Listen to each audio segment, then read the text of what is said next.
Oh, it's good to be back. It's been a little bit. Hopefully, you guys got the memo. Dr. James, Dr. Mike here for our bi-weekly webinar. Dr. Mike, how's it going? Good. I like that you called it bi-weekly. I've been experimenting with all sorts of different genders, and it's fun. It's a fun world out there. Oh my goodness. Well, my head is in, as you can see, with my disheveled appearance, I am just recovering from spending we made like a mattress dungeon in my basement, and we recorded the scientific principles of hypertrophy and the evidence-based habit building books. And it took like 8 days of just like full fucking recording every single day. It was rough. Damn. So I'm recovering. I'm still just not well, but we'll get it done. We're going. We're doing it. Dude, I have a mattress dungeon in my house, but it's not for recording. Mm-hmm. It's for yelling. There's a significant amount of latex in that dungeon, is there not? I have no comment. I absolutely have no idea. All right. Well, before we get too stupid, let's get to some of these questions. First up, from what must be the United Kingdom with such a name, Andrew Atkinson. Mr. Bean. I believe his real name is Rowan Atkinson. Oh, really? It's not Mr. Bean? That's kind of disappointing. Like his first name is Mister, and the last name is Bean. He's like in high school, people are like, "Are you some kind of stupid or something?" He's like, "Nah." Yeah. Well, he got 65 upvotes on this. So this is a heavy hitter. Hi, docs. What would you say is the hardest piece of your own advice for you to take yourself? For me, this one's easy. Deloading when systemic fatigue gets high enough to fuck up my sleep and my mood, and it starts to really make gym performance increases still possible, but like I'm not sure how much hypertrophy is going on versus just a pretty even balance of muscle degradation, muscle synthesis at that point, just spinning wheels. It is difficult for me to be like, okay, time to deload, because deloading is annoying, it's boring, and nobody wants to do it. And I don't want to fucking do it. And it's especially in a cutting phase, like a fat loss phase, when the show is coming up or the end of the diet is coming up, and you're like, fuck this deload shit. It gets real tough to deload when you're not even in contest shape yet, and the contest is like 6 weeks away. You're like, what the fuck am I doing deloading? This is awful. So it's tough, and I have erred. I have sinned against the fatigue management gods, and like I went to fatigue management Catholicism. What is that, James? What do you guys do when you go in there and you tell the priest some shit and he promises not to touch you anymore? Confession. Wow. So many directions that one can go. But yes, I think that's a relatable one for everybody. I think everybody's kind of had that moment where they're like, yeah, it's deload time, but I'm just kind of not quite feeling it. Or maybe I didn't train as hard as I should have, and I'm not quite feeling it. Or maybe I just don't want to deload because it's lame and boring. Like any combination of those things, I think people can relate to, certainly. I have the problem of, I don't take my own advice in that sometimes I misprioritize things, including lifting. So when, like if I sleep in a little bit too late, maybe because the dogs were doing something or whatever, I'll get real fussy and let it ruin my day when my lifting is not like on track with what I had planned to do, which is totally not a big deal. Like you can just lift a little bit later in the day or the next day or whatever. You can take a day off, and now your schedule's a day off. Oh, well, not a huge deal. But that kind of stuff like will really get under my skin, and I'll really let it bother me when it shouldn't, especially since I'm not competing. I'm not like striving to be anything other than, my hermit self. And so that's something where normally when my clients report stuff like that, they're like, oh, I got to, I'm going out of town for a week or whatever. I'm like, yeah, no big deal. Just pick up wherever you left off. And they're like, are you sure? I'm like, yeah, totally no big deal. And then if I sleep in like 2 hours later than I meant to, I'm like, oh, my fucking day's ruined. Now I got to lift at this time and I got to do this other shit. So that's one of those like do as I say, not as I do's. I've been there, man. I've been there. I get really particular about my schedule and it's stupid. Yeah. I think those are very relatable for a lot of people. Next up, Vasil Zhalev. Got the RP logo going. He was like, hey, should I ditch the RP logo? Is it offensive? And we're like, no, dude, whatever. Like, you're fucking golden. Yeah, it's YouTube. You can have what you want. Fucking dick as a logo. It doesn't matter. All right. He says, had to run home from the gym to watch this. Fuck the deload. Hey, speaking of, very on point. Idiot, you did the wrong thing. Go run back. I said later, edit. Mike, I've seen you vomit countless times from doing legs on Instagram. It's probably like 5, but sure, if you can't count to 5. I'm just kidding, Vasil. You're a pure machine. A I know vomit it's not machine. a vomit machine. That would be pretty accurate. Charlie Jung is a way better vomit machine than me, much more reliably vomits. I know it's not healthy to do so. However, what am I doing wrong in my training that I don't vomit on squats? I'll legitimately go. The goal is not to vomit. Like, that's not what you should be aspiring to necessarily. Yeah, yeah. I legitimately go as hard as my legs allow me to. Is it because my quads are mere one half of yours and the acidity that this is accumulated is just not enough to cause a fight or flight mode?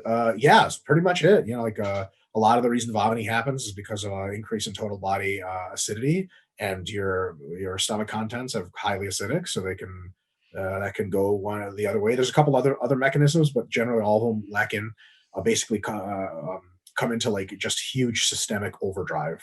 Some people vomit when they're scared because the systemic like sympathetic response is like you're like so it's definitely something that can occur. But as your muscles get bigger relative to the rest of your body, specifically your liver and your heart and your digestive tract, then the systemic imposition of stress is just higher and higher and higher. Like I can't imagine what somebody like Branch Warren or Nick Walker with their legs. I can't even relate to that probably.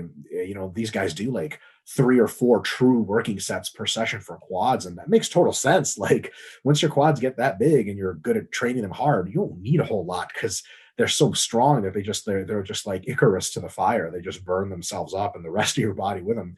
So for years and years and years, I didn't vomit from legs. As a matter of fact, I had one workout once way back when. I probably weighed about 210 to 220 pounds. And for reference, I weigh like 240 to 250 right now. My quads are way smaller. I actually successfully squatted 225 for 30 straight reps. Ooh. This was all Olympic weightlifting depth. And I didn't throw up. Dude, if I did that now, oh my God, I could easily do that now. But like I would be throwing up blood. So yeah, it's just it'll come. Once you get big enough, you'll start to get all kinds of weird systemic effects. So here's another one. Charlie Jung, specifically when he trains legs, his legs are super freaky big and strong. It takes him so much central like systemic drive to train his legs that he's in a state of like half drunkenness for like 6 hours after a leg workout. Like his brain doesn't work all that well. He'll spontaneously fall asleep on the bed. He can't move. He's not even hungry. He has to force feed himself because his body's like in sympathetic shock. Like because that's the imposition of stress he's capable of doing. Think about it this way to all your other muscle groups. When you train quads, like yeah, you're not throwing up, Vasil, but you're probably like, oh fuck, that was hard as fuck. I can't walk. I'm kind of queasy. I feel so drained. Like, think about training your forearms as hard as possible. Yeah, I know, hashtag Pornhub.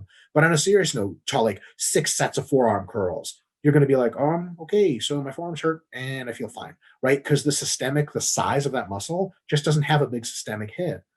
Similar idea. Yeah, and some people just aren't prone to vomiting. Like it's just not something that they do, especially if they just factor in like diet. Like if like you're not, if you eat like an hour before and then that's going to make you vomit, like, okay, well then that's something that you can fix. I mean, if you want to vomit, you can just put some baking soda in your pre-workout and some vinegar in your intra shake. And then you'll be like, oh, it'll be like a volcano. It'll be so sweet. Just like the 5th grade science experiment. But yeah, so you're not necessarily missing out on anything by not vomiting either. You could be doing a perfectly good program and all of your checks are in the right places, like in terms of relative intensity, volume, et cetera. So I would say like, again, don't compare yourself to Dr. Mike and Charlie in this case and assume that you're doing something wrong. That's their response based on their, training needs and physiology. Yours is different. It's not necessarily wrong. Yeah. Yeah. Next up, Eduardo Estevez. Hey, I wonder if he's related to Emilio Estevez.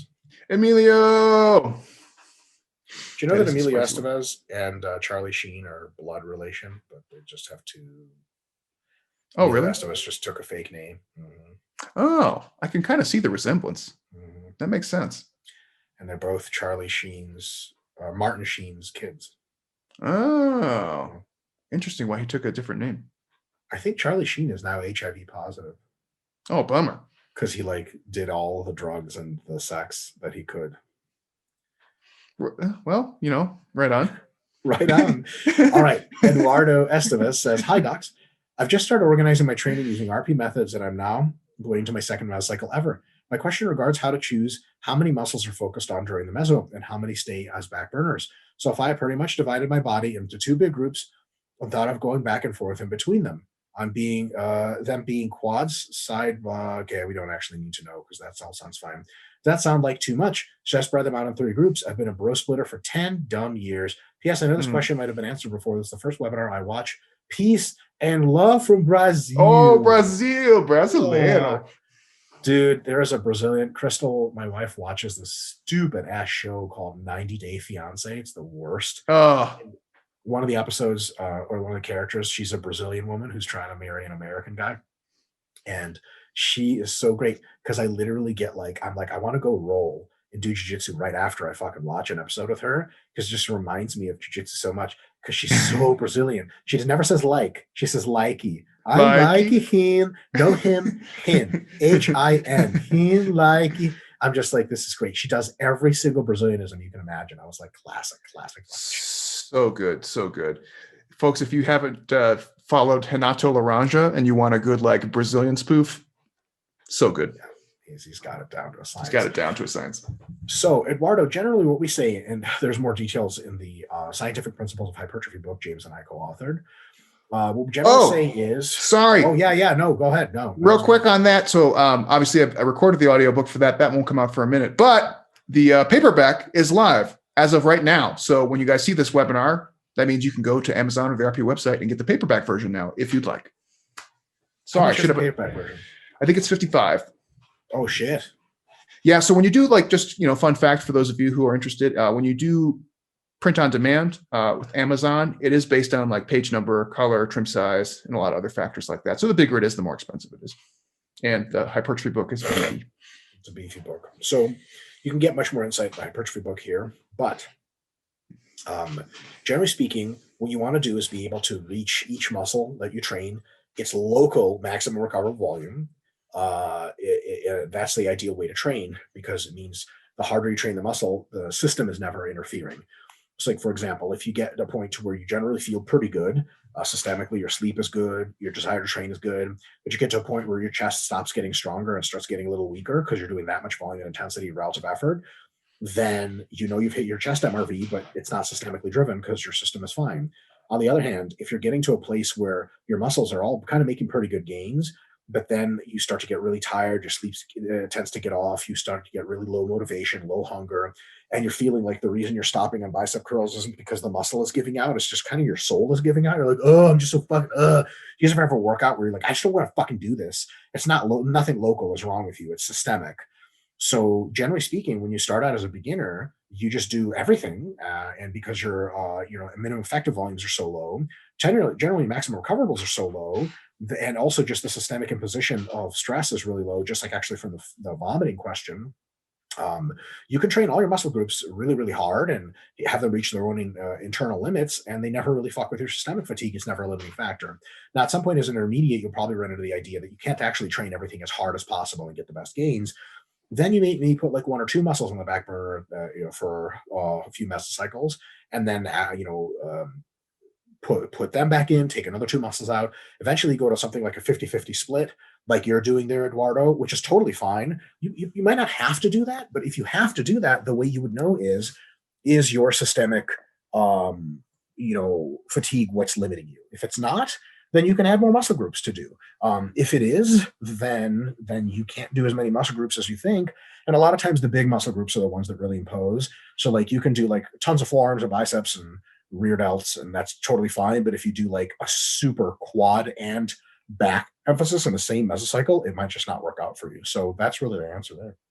Yeah, that was a really thorough answer. So Eduardo, something like a very simple approach, the first couple of times you do specialization, you might just do something really simple like upper body versus or lower body emphasis, right? So you're kind of just hitting all the stuff up here or all the stuff down below and go from there and see how that goes. And you might find that you might be able to make great gains in quite a few areas all across the board for a while. And you're like, wow, this is great. And eventually you might have to start dwindling that down. And so kind of your phase 2 might be, instead of saying upper, like a whole upper focus, you might say like chest and arms focus and go with that for a while and see how that goes.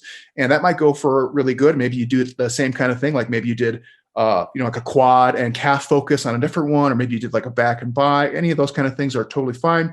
And at some point, that will start to slow down too, right? This is probably on the scale of years at this point.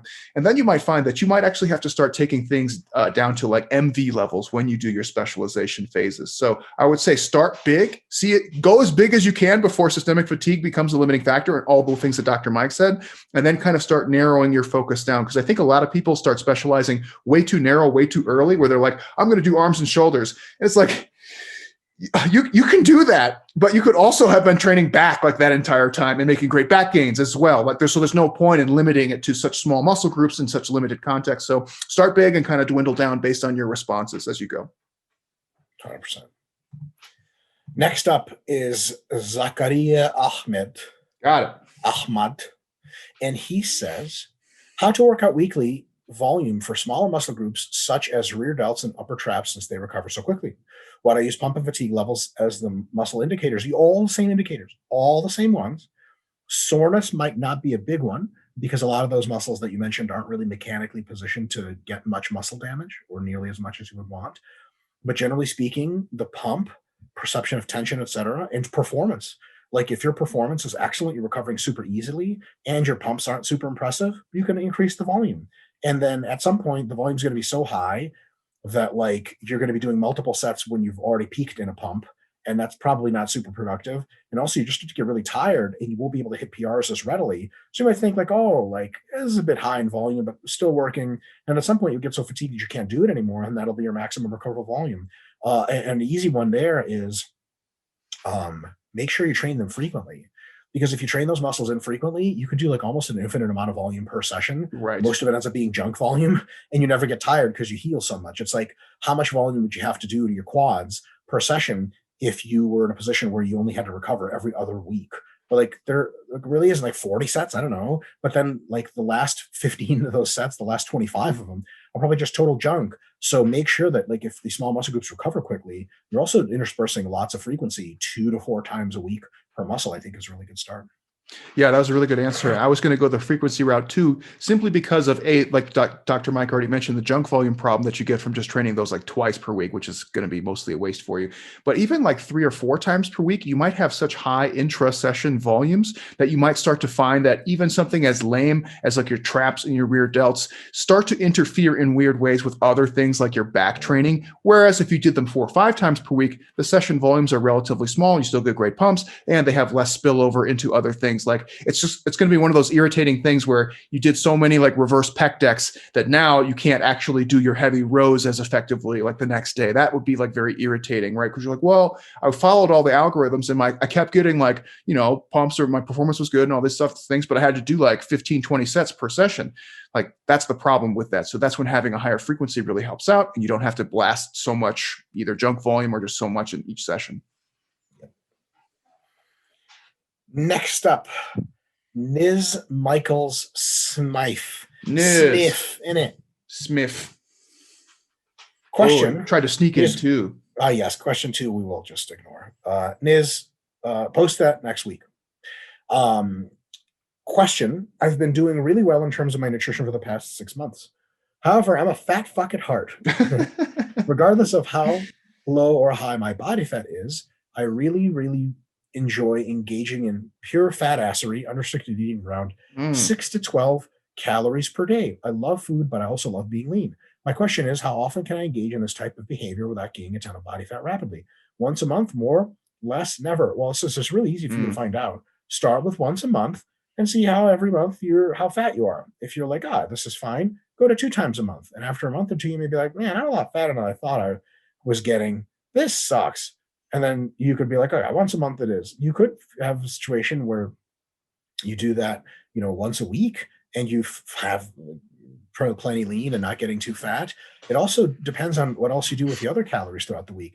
So if you're okay with having a slightly smaller surplus for the other days that you're gaining, or maintenance, let's say, and you're slightly hypocaloric then, and then you have 6 to 12 kcal every Saturday or something, people make that work all the time. It's totally doable. It's just your weekly calories have to be in balance. It's up to you to make the adjustments. That being said, both for fat loss, for maintenance, it doesn't apply as much.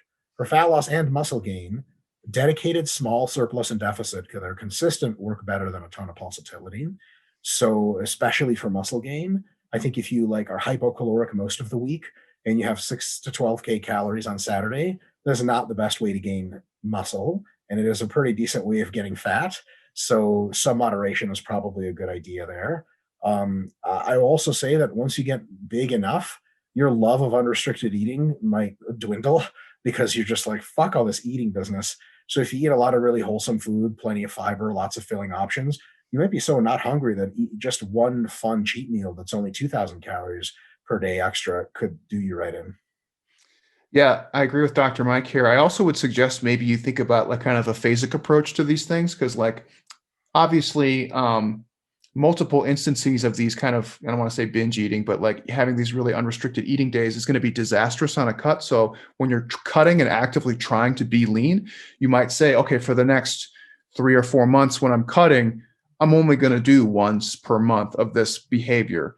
When you're massing, it's still not a great idea because you'll tend to get fatter and just maybe not be gaining as much calories on the net that, on a weekly basis that you should, but it's a little bit less detrimental. And you say, okay, maybe I can squeeze in like 2 times a month and it's not a huge deal. I think on maintenance phase is when you can cut a little bit looser. And what I would say is when you are in a maintenance phase, maybe, Dr. Mike might tidy this up for me here, but I would say at least 2 weeks after a cut, maybe upwards of like a month after a cut, you might start incorporating those in a little bit more frequently to your heart's desire. That way you won't be as prone to like super hard rebound weight gain. So I'd say maintenance is the time where you have a little bit more freedom to cut loose on that, assuming you've had some time after like a cut phase is finished. Maybe you might get away with 3 times a month or something, and it really doesn't seem to impact you that much.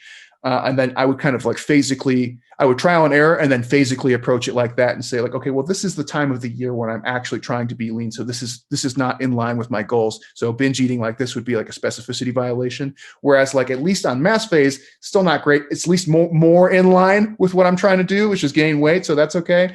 And then maintenance is more about like just taking a break from the rigors of hard diet and hard training and just kind of resetting yourself. So that's a good time to incorporate that. Absolutely. Absolutely. Next up, Snixar. It's a weird one. That sounds like he's got a Batman avatar. Oh, yeah. Like Snixar sounds like some kind of, do you remember like who the fuck were those people's names? The lion people. Oh, Lion-O. Remember Thundercats, yeah. Thundercats. So that little asshole from the Thundercats that was fucking useless, and he was in the fucking all the time. Snarf, yes. Yeah. Snixar reminds me of Snixar. He's like, Snarf, because somebody just kill that thing. Why is it around? He was so funny. He was like he had like a beard. He was like supposed to be like an old man, but like I don't know. Clone Chitara and get rid of everyone else. Chitara me up before you go. Fine as hell. Snixar asks, are stomach vacuums legit? How do they work if they are effective, and how would you recommend to program them? So stomach vacuums have only really one purpose, and that's to practice doing a vacuum for being like looking cool in photos or on stage. They absolutely work because pretty much any practice skill works. It's a lot of diaphragm and breathing control. You're essentially you're positioning your diaphragm in such a way that it sucks out all the volume from your lungs, and actually you're using a couple of other abdominal muscles to pull everything in. It's totally legit. Programming, I will probably practice vacuums every other day or every day. And YouTube and Google has many techniques because there's tons of like great tips people have. How to hit a vacuum, how to hold a vacuum. Hitting it's not that hard. Holding it's fucking tough. You have to breathe in a completely different way, like without moving your diaphragm a whole lot. It's tough. So Google all that shit, incorporate all the techniques, practice often. So what you don't need to do is practice vacuums for like an hour. That's fucking stupid. Practice vacuums for like 5 to 10 minutes a day. Dude, you could hit like 20 vacuums in that time from different positions and different poses, and focus on what you're doing a little wrong, what you could get better, and focus on holding it a little longer each time, maybe a little deeper. Practice them a lot as you get leaner, because as you get leaner, your vacuum gets better and better, and you can really suck it in and see all the principles at work. And also that's specific because You don't need to be good at vacuums when you're a fat piece of shit because you can't do one and nobody gives a flying fuck. But when you're practicing vacuums more and more and more as the show approaches, as you're getting leaner, then by the time you step on stage, you're a baller with the vacuums and you can show off and all of your friends clap. And that girl that used to not give you any attention, she claps too, but like she really claps. Like she's really putting her hands together. She's like this. She's like, oh my God. Oh my God. And you then did it. You did it. You're going to do it later. Yeah. And so like kind of talking about what Dr. Mike was saying, I would approach that more as a skill training rather than like physical training or fitness training, right? In this case, you're learning how to move and orient yourself in a certain way, just like as if you were practicing like a back double bi or a side, chest or any of those other bodybuilding movements that you wanted to practice.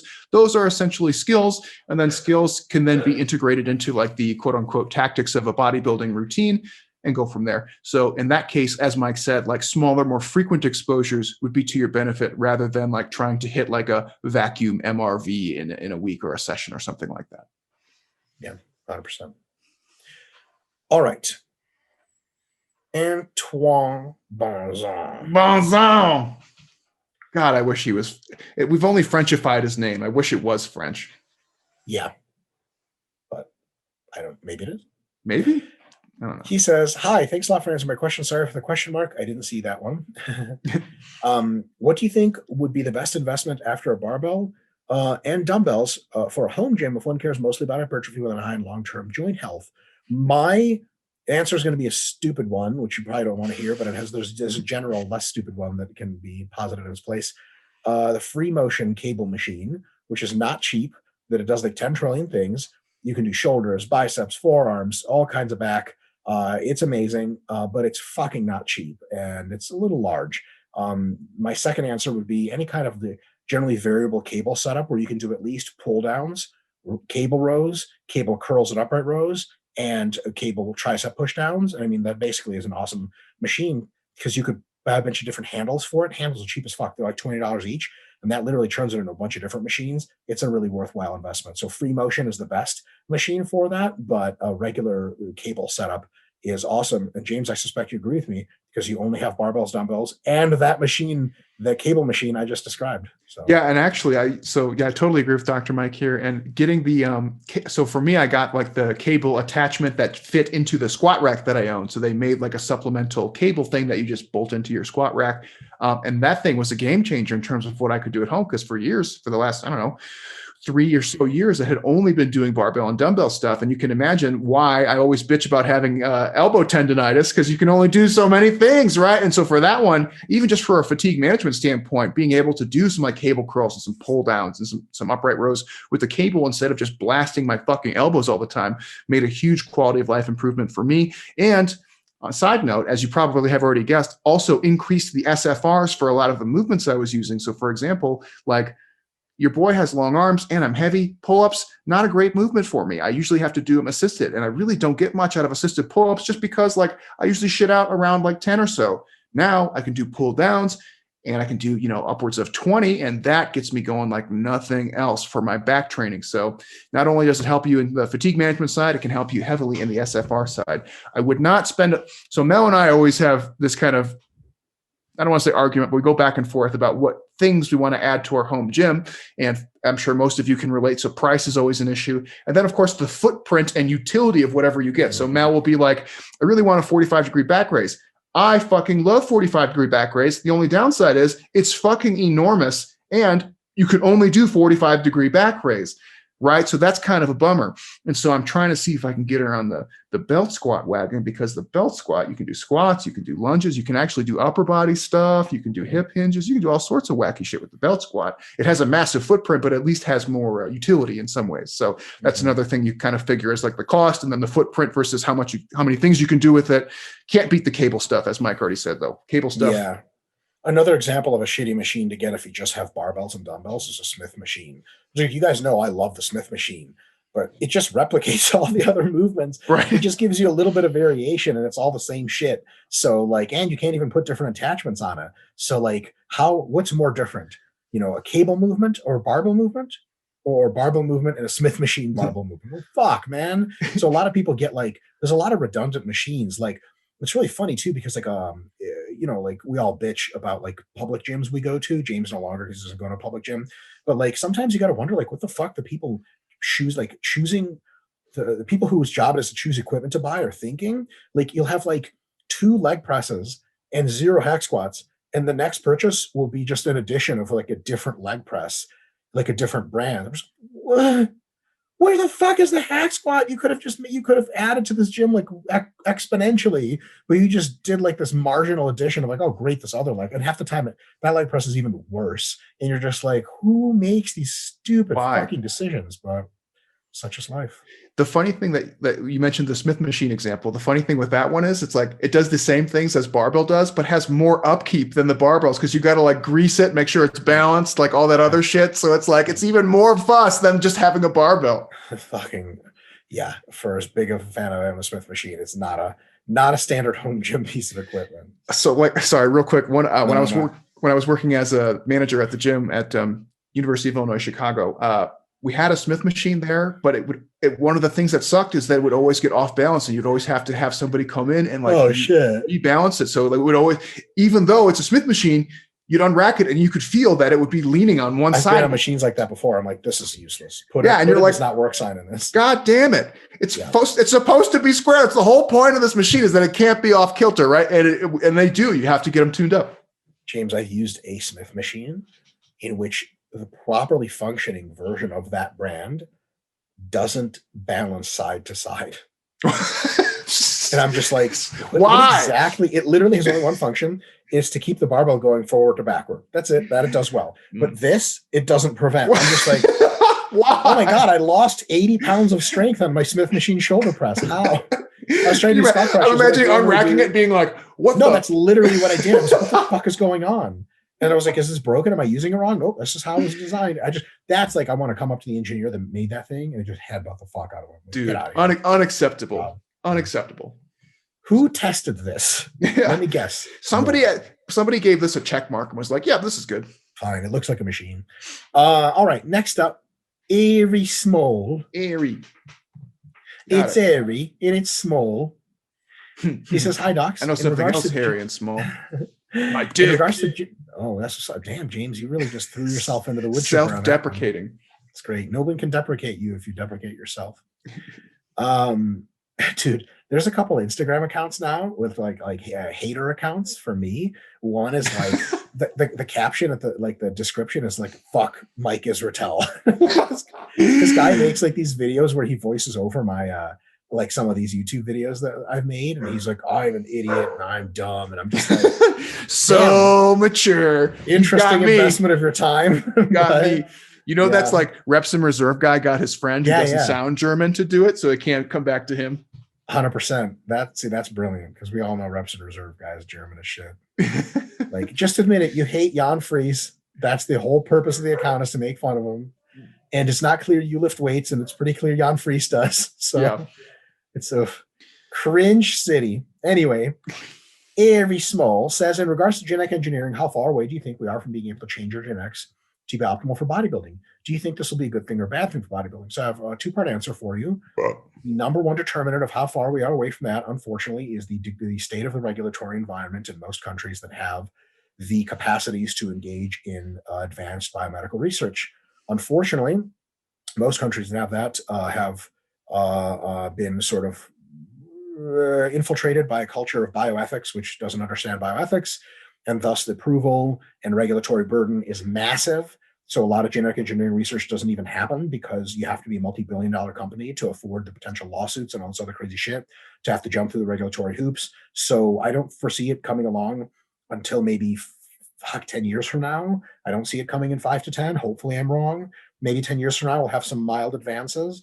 If the regulatory state moved the fuck out of the way, in large part, within 5 years, we would have revolutionary genomic therapies for all kinds of things, but it's not the way the state of the world is. And then, do you think this will be a good thing or bad thing for bodybuilding? It's a phenomenal thing for bodybuilding. I actually don't understand how it could be a bad thing at all. I think, for example, steroids and growth hormone made bodybuilding better because it made people more jacked and leaner, which is the whole point of bodybuilding. So genetic engineering will reduce the effect of genetics on outcome, which is also kind of cool because there's not really a thing of being gifted anymore. You can just change your genetics to more gifted, and people look more like what they want, which is the ultimate purpose of bodybuilding, is to look cool, and it'll make looking cool much more straightforward. So I think it'll be an amazing thing. As for competitive bodybuilding, first, who gives a shit? And second of all, I would love to be in a world where everyone looks so good, competitive bodybuilding has no meaning. That would be the ultimate victory. Yeah, and the cool thing with like genetic modification, it would reduce the amount of like risk-taking behavior, such as having to take large amounts of gear to get the physique that you want, right? So you kind of eliminate some of the taboo and the negative around it. I personally think we're going to get to more of like the cybernetic type interventions first before we actually get to a lot of those like, because that's less regulated.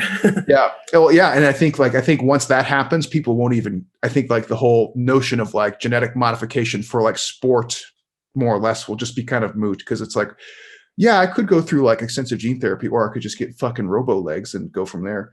Now I can jump and sprint as fast, high, and just do all the shit that I want to do. Like, so at that point, it just becomes, like I said, moot, and you're just like, oh. Yeah. I'm always fascinated with folks that, and I'm not saying here that you're committing this fallacy, but I'm always fascinated with a sort of perseverative view of like, oh, well, how will this affect sports? Like, there's real world shit, way more important than sports. Like, people could walk again because that's coming from sports scientists, right? Like, right. Like, we love sports. Yeah, but we understand it's like it's literally an entertainment industry. Like, can you imagine like you finally engineer like pure, like completely you can't tell apart like virtual reality and sufficiently strong AI that like, fuck it, just virtual reality, and you can like plug into a headset or whatever. It feeds into your whole body. You can sense everything. We can imagine the porn industry or the sex worker industry being like, we're all out of jobs now. It's like, oh fucking shit, and people are getting laid with whoever they want, whenever they want. It's completely safe. No STDs, no abuse, nothing. We solved the problem. Go away. Get another job. As a matter of fact, you could still have a sex worker job, and now you can wear a different shell inside a virtual world. Isn't that great? Like, yeah. It's so funny. There's always groups like, there's always enemies of progress because they're, well, what about this and that? Like, well, that's nice. Go away. We're solving our problems. Like, if people who had their legs severed in accidents now run faster than regular people because they have advanced bionic legs, it's time to cry tears of joy, not to be like, what happened to Olympic sprinting? You want to do Olympic sprinting? Enjoy. Fucking run as fast as you want. I'm going to take my fucking robotic legs. Thank you very much. Yeah. And who knows where it goes? I mean, it might be one of those things where, it opens up new avenues for sports that we just can't even comprehend at the moment. Just sweet. That'd be sweet. Pandora's box. Pandora sounds like a fine ass bitch. I'm just, what up, baby? Let me see that box. Ooh, that's sexual harassment. You're not allowed to talk about that. Box has a different connotation. All right. Alina asks. Got it. Hey, docs. Today during my training session, a very practical question came to my mind. Targeting certain RIR, let's say lateral raise at 1 RIR, come up with a rep goal based on my previous lifts. Let's say I shoot for 10 reps at 1 RIR and lateral raises, 4 sets, which is what I did today. The following thing happens. On the first set, I can exceed the target, but I already know it will drastically decrease the number of reps I can do in the following sets. So I could either decide to always hit 1 RIR, which would mean set 1, 12 reps, second set, 8 reps, third, 7, fourth, 7, or decide to focus on 10 reps, set 1, 10 reps, 3 RIR, set 2, 10 reps, 1 RIR, third set, 10 reps, 1 RIR, and fourth set, 10 reps, 1 or 0 RIR. So is it better to focus on the reps or the RIR? I have very conflicting thoughts on this. Number one, RIR means effort. So the first set could be junk volume when just hitting 10 at 3 RIR. So to answer that question right now, it's not junk volume. 3 RIR is well within the hypertrophy window, so you're fine. Number two, more or less constant reps allow me to better compare my performance and see if that has improved. That's false, because all you need to do is average those reps week to week to week. The averages are what constitute performance. So if it's 12, 11, 9, 8, it's just as easy to compare those as 10, 10, 10, 10, because you just average them, like literally combine them. You get an average rep number. If you beat it last week, then you're fucking golden. And when you have the variable RIR, it's harder to know like what accounted for any differences that did occur. Totally. Like maybe I just wasn't pushing it hard enough or too hard. And then number three, still more weight at more total amount of reps is not unimportant either. It is unimportant as far as performance, because you could just do more sets and get there that way, but that doesn't mean you're getting stronger. Number 4, but then I come back to RIR, which is essentially what defines effective reps. That's certainly a component. Someone helped. Thank you so much. So 6 people helped, but we're not going to read those responses. I'm sure they're very good. James is. Jay Leno responded. Oh, that's nice. He's such a busy man, and I'm glad he can get between his car collection and his TV appearances. So the way James and I obviate these things is, generally speaking, we do one of 2 things. One is, usually we do the method where every set independently has the same target RIRs. 3 RIR every time. And if you get tired, you should stop at 3 RIR, stop at 1 RIR, and you just get a different number of reps. And then next week, it's easy to compare. So, okay, I got 9 reps last time at 2 RIR. Maybe this time I'll shoot for 10 reps at 1 RIR. And it makes a lot of sense. Or, an extra 5 pounds on the bar. You could also do, sometimes James and I will train for slightly lower reps, like sets of 6 or sets of 8. And then you just do like 3x8 or 4x8 in leg press or hack squat or something. And then you just kind of do like an average session RIR. We're like, it's going to be like an RIR of 2 would be like a 3 on the first set, 2 on the second set, and a 1 on the last set. And that's totally fine. It comes with its own complexities, but it also solves the complexities of having to guess the RIR every time. You're like, 3x8, super easy. I just fucking hit it. And you think back, like, was that really 2 RIR on average? Yeah, it's probably like 1.5. So maybe next time I can only have like 2.5 pounds instead of 5 pounds like I was planning. Either method works. Just be consistent. At the end of the day, the best method, to be more technically precise, is every set gets treated as its own. But if you don't want to do that, if it clouds your judgment, then just do averages and do straight sets. It's totally fine too. I don't know about you, Dr. Mike, but I feel like I don't want to be thinking about that shit when I start my session. Like when I start my session, I have my log of whatever I did, last time, assuming I've been going for a minute or 2. And I just want to go in there and go, okay, I know today's 2 RIR. That's it. I don't want to think about like changing my effort per set on every little exercise or activity that I'm doing in my session. So for me, it just streamlines the whole process. Like that is more streamlined than saying get 10 reps, because getting 10 reps each time is complicated and you have to kind of guesstimate where to stop on each set. Retroactively guess what RIR you stopped at each set. Whereas if you just say like, I'm going 2 RIR today, I know what 2 RIR means. I don't have to think about it. All I got to do is follow the set progression algorithms, all of those things, and then that's it. Then you're just up and running. Yep. And also, and that's just the first week. If you have a second, third, whatever week, you have numbers to match or beat. You're like, I got 12 last time. Look, I'm not going to get 11 this time. Like I'm going to get 12 or 13. And I'm going to add 2.5 or 5 pounds on the bar. If you hit that, you don't have to worry about what RIR really was, because you're just going to hit more and more and more later.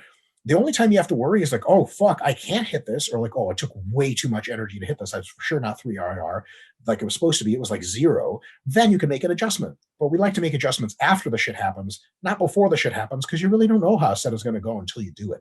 At the end of the day, like some people, one of the worst things I've seen, not the worst things, this is wild exaggeration to begin a point. Let me erase my last comment and say a little pet peeve of mine is when people make calls on deloading and reducing volume before even trying like a potentiation set. They'll do they'll say they're squatting 405 for sets of 5 that day, or they're supposed to, and they do 225, and they're like, fuck this, dude, deload, I'm fucked up. It's like, are you sure? And they're like, I just don't, like, of course, if something hurts or something, like I don't feel like I have it. Like, why don't you try 315 for a double? A lot of times 315 for a double, like, it actually feels a little better. Try 405 for a single, and they're like, dude, that didn't feel that bad. They hit 405 for 5 and fucking blow their old PR out of the water. And you're like, see, a lot of times, man, the days I felt the worst are the days I perform the best. Mm-hmm. You just don't know. Now, if your workout is like you do your first work set and you just shit the bed, right? Abandon ship, deload, but you give it a shot. Yeah, and like sometimes I think people are reluctant to do the constant RIR because they see their reps dropping. But the good news is, and as we kind of beat this to death in the hypertrophy book, as long as you're within the effective rep range, which is by proxy effective loading range for hypertrophy, which is between like 5 and 30 reps, like, dude, you're good. And even if you'd say you were doing lateral raises and you're like, dude, I'm doing lateral raises for like sets of 5, you can do down sets. Like you can just pick a lighter weight and get those reps back up again. Like that's an easy problem to solve. So don't worry about the reps dropping down. Yep, 100%. But then people say like, but I'm using less weight. Like, well, something has to give. You're fucking tired. Yeah. Yeah. And as long as you're in those effective loading ranges, like you're good to go. Yeah. All right. Henrik Anderson's last question for the day. Consistent. He says, yes, very. Hello, docs. It's that time of the week again. My weekly question. Have you ever participated in a debate, roundtable, or podcast where the opposition / other participants have changed your opinion on something? If so, what was it? I can think of one actually, and this wasn't really a debate. It was more of just a roundtable. So I think just coming from my background, we were really heavy. Sports science is very heavily focused on pre-planning things, like setting an annual plan, making sure that people are doing these things in like a very regulated manner. And I remember, I believe we were at JPS in Australia, and I heard Menno talking about basically like auto-regulating everything. And I remember thinking like, meh, not super big on that. And then the more I heard him talk, I was like, actually, this makes a lot of sense. Like, there's no point in sticking to like the pre-planned dogma. Like, that's just because that's just my background. It's just my bias, what I'm used to. But it makes sense on an individualization level to auto-regulate as much things, if not everything, as you can. And then you have the epiphany of like, what he's saying makes a lot of sense. And then you have the epiphany of like, oh, actually both things make sense. Why not just do both? Like, why not just do both? Like, there's no reason you can't actually pre-plan and auto-regulate at the same time. And that was definitely one where I remember thinking like, man, this auto-regulation stuff. And then I heard Menno talking. I was like, oh yeah, no, he makes some really good points. Yeah. My story is also involving Menno in one of them. It's, I actually listened to a podcast. I guess this doesn't count, but of Menno and a couple other folks and Eric Helms debating diet breaks. And Menno had a really good argument against using diet breaks and refeeds. It really posed some excellent questions, and that actually changed my views. I used to be sort of more pro diet break and refeed, and then I heard Menno get to it, and I was like, God damn, didn't make it a real convincing case that just like once the diet starts, just get in and finish and get out. Now, of course, there's some nuance there, but that was really good. And then another one was when we were on the original like Jeff Nippard's Hypertrophy Roundtable. Eric Helms made the point that maybe you don't have to try to squeeze real close to MRV all the time, and that training close to minimum effective volume is a good idea. And that changed my thinking considerably. It put a kernel into my head that eventually led to the development of all of the volume landmarks, MV, MAV, MAV, and MRV. Since then, Eric and I have had some disagreements about training at MEV. I seem to think it's a good idea. I can't really tell what he thinks about it, but I'm sure his opinion is no doubt quite advanced. Sometimes I think he likes to debate for the sake of debating, because I've heard him give talks. I've heard him give talks which more or less say like, and in so many words, I'm just paraphrasing, but like, hey, when you're doing a show prep, it's probably not a bad idea to train at MEV, like, because you can survive longer and it's easier to auto-regulate. I've heard him say things like that. And again, I'm paraphrasing. I'm sure he had more eloquent points to make there, but so I think sometimes he just is like, just flexing a little bit. You know what I mean? Sure. He likes to be a stickler, or especially for terms and citations and stuff, which is good. We need, that's a very big critical thing. Like, if I didn't have to justify myself to people in new citations, I would just say all kinds of loony bin shit all the time. Trust me, I'm right. I'm really smart. So that's definitely a thing. And funny enough, like just while we're wagging the tail a bit, I follow Greg Nuckols and Eric Trexler a lot, and I just very rarely debate any of them. I did have a debate with Eric Trexler, but we both sort of brought a lot of stuff to the equation and ended up mostly agreeing on P ratios. But I always follow those guys and a number of other people. Menno is probably my favorite to follow, because like, I just learn a ton from those guys. If you don't follow Menno Henselmans, you really should. If you go on here's a cool gem. Follow Menno Henselmans on Instagram. Don't bother messaging him, because he doesn't even run his own Instagram. So don't ask him any questions. Just go into his stories. Like, like they have the featured stories you can like save for forever. Go in there. There's like 52 weeks of stories. Each one of them like links to a sweet blurb or a study write-up. It's unbelievable. You'll never get through them all, because you just start reading and learning a ton. So go seek out Menno, seek out Greg Nuckols, Eric Trexler, Eric Helms, all those guys. We all learn from each other. So it's really good to consume all your other shit.